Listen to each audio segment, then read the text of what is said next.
Wala ka bang napapansin sa iyong mga kapaligiran?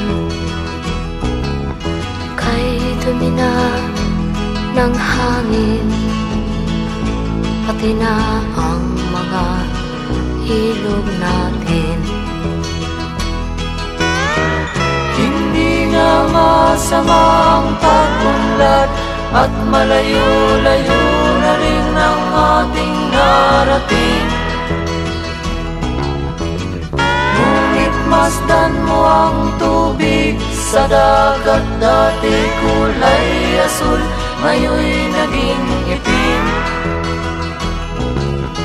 Ang mga duming ating ikinalat sa hangin, sa langit, huwag na nating paabutin.